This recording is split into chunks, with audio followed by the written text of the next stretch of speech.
The first time I realized my ex was following me, I thought I was losing my mind.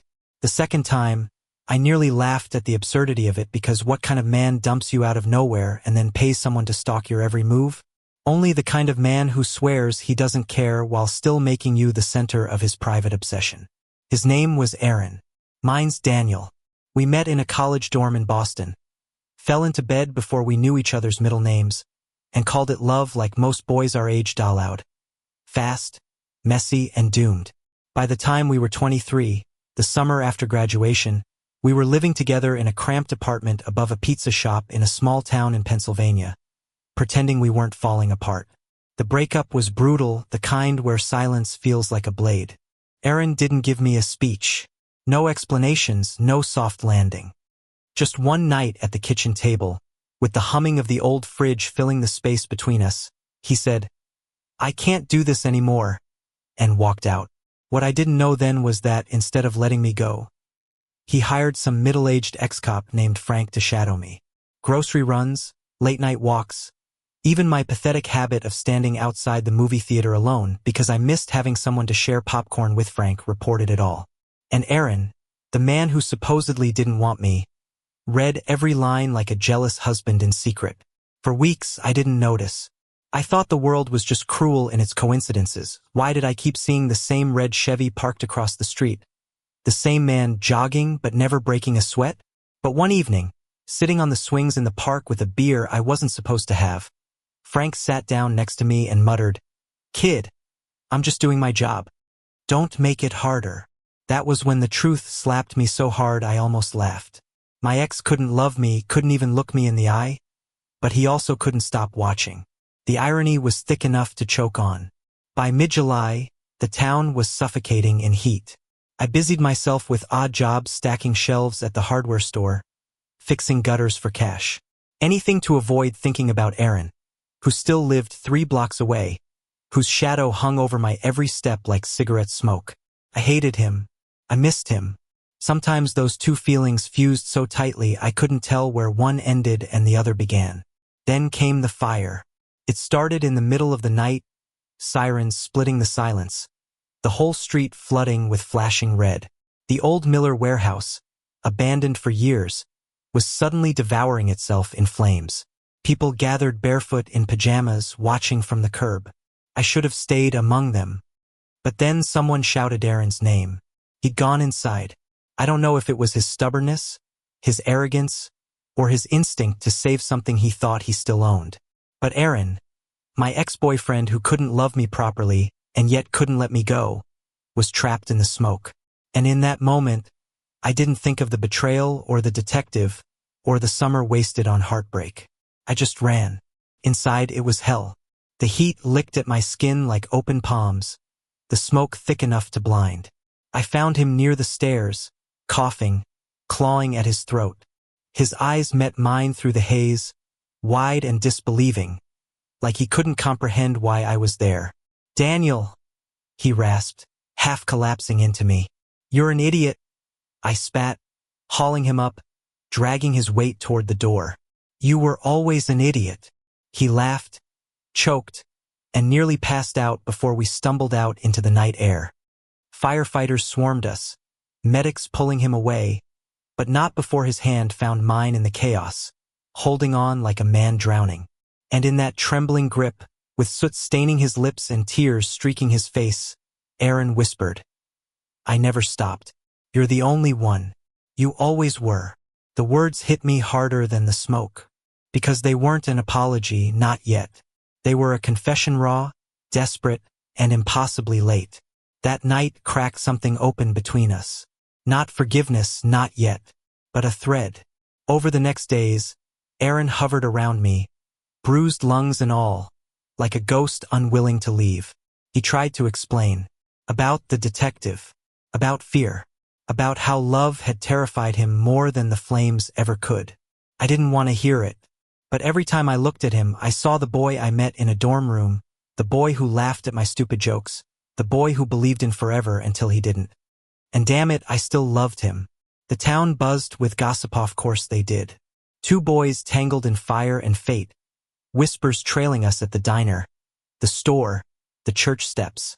Some looked at us with pity, some with disgust, but some with quiet hope. And in that messy, judgmental, small-town summer, we had to decide. Were we going to let the world burn us down, or were we finally going to fight for the love we almost lost forever? Aaron's voice trembled as he told me the truth. It wasn't just jealousy. It wasn't just fear. He admitted that when he hired Frank to follow me, it was because he thought I'd leave him first. That I'd find someone better, someone easier to love.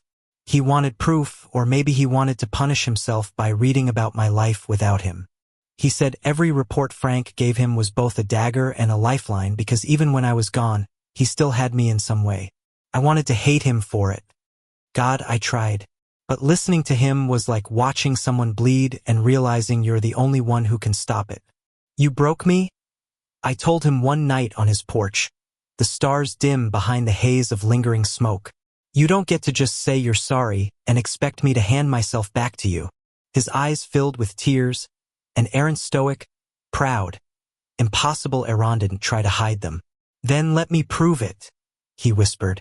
Let me spend every day proving it. It wasn't a promise I trusted. Not yet, but it was enough to keep me from walking away. The summer stretched on. Whispers in town grew louder about the fire, about us, about whether boys like us deserved to walk hand in hand down Main Street. Some people spat when we passed. Others offered quiet smiles that felt like blessings. It was a battle every day. Against the world, against the ghosts of what Aaron had done, against my own heart that still flinched every time I remembered his cold goodbye. But there were moments, too. Moments where love slipped through like sunlight. The night Aaron cooked for me, fumbling with spaghetti because he'd never learned to boil water without burning it. The afternoon we painted over the scorch marks in his kitchen, splattering white streaks across each other until laughter shook the walls louder than any argument. The morning he woke me from a nightmare, pulling me close, whispering, "You're safe. I've got you." Every moment built something fragile, something new. The turning point came at the town fair in late August. We'd avoided public displays, afraid of stares, but Aaron reached for my hand that night under the string lights, in front of everyone. My first instinct was to pull away, but he held firm, his eyes steady, daring me to choose. And I chose him. Gasps rippled through the crowd. A few murmurs, a few cruel laughs. But then, from the Ferris wheel line, a little girl tugged her mother's sleeve and pointed at us. "They look happy," she said. The woman smiled, nodded, and for the first time in weeks, I felt hope bloom. Aaron squeezed my hand tighter, and I didn't let go. September came with cooler nights and a sense of ending. The warehouse was gone, reduced to rubble. The summer that began with heartbreak and obsession was closing, but something inside us was opening instead. One evening, as cicadas sang their last songs, Aaron stood in front of me with shaking hands. "I love you," he said simply. "Not the way I did before, reckless, afraid. I love you like I'd walk through fire again and again if it meant keeping you." I believed him, not because the words were perfect, but because they weren't. They were raw, flawed, human.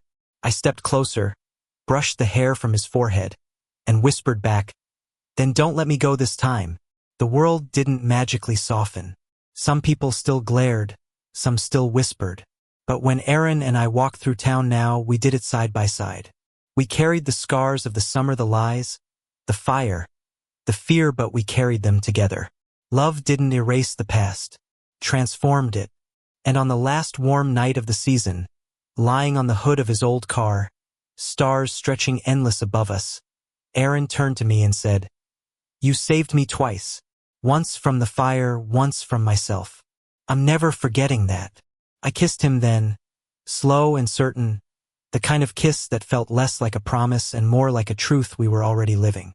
Because in the end, the story wasn't about betrayal or surveillance or even fire. It was about choosing each other after everything tried to tear us apart. And for the first time in a long time, I believed we'd make it. The summer of flames and secrets was over. But our love, the love that nearly broke and then rebuilt itself in ashes, was just beginning. Thank you for listening. Don't forget to like and subscribe to stay updated with the latest videos.